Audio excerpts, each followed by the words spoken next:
Make room for the new. All of us who are here, we want to experience something new. We want to have a new experience, we want a new achievement. This is something natural for every human being.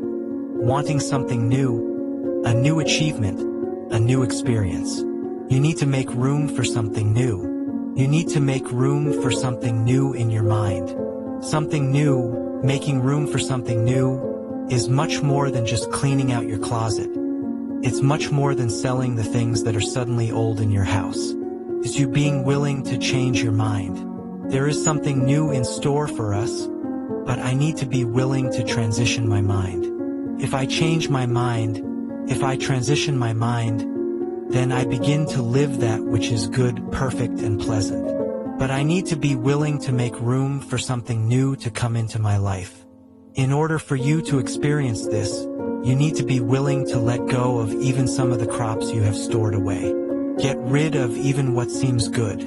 Get rid of what appears to be good, because there are things that were good, but they were good for a certain time. There are things that are good, but they are only useful for a certain moment in our lives.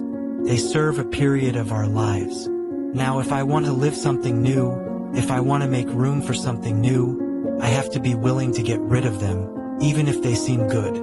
Often getting rid of what is old, getting rid of what we no longer use is relatively easy. The hard part is letting go of what seems good. The difficult part is often getting rid of something that seems new so that you can gain something even newer. We are so attached to our present, to our miracle of yesterday, that we fail to enjoy the blessing of today. I'm not looking at the past and denying that the past was good. I'm looking at it and saying that if I'm not willing to open myself up to something new, I'm not going to have the experience of experiencing something even greater. You may just be missing out on miracles today because you are still holding on to yesterday's blessings. Have you ever stopped to think if Noah refused to leave the ark? Have you ever stopped to think if Noah looked at you and said, "No, I spent years building this ark, I'm not going to abandon it, I spent years doing this project, I'm not going to leave it.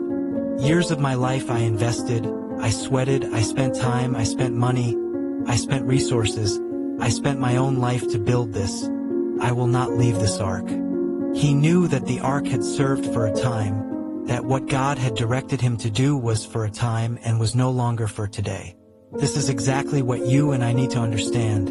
For all things there is a time and there is a way, that is, these are seasons of our life and I need to know which season I am living in.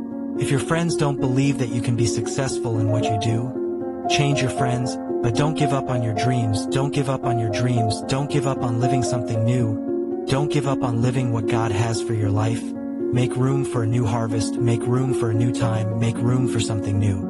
Brother, you are not your traumas, you are not your wounds, you are what the Father says about you, you are what God has already said about you. You do not need to have doubts about who you are, when the Father has already said who you are.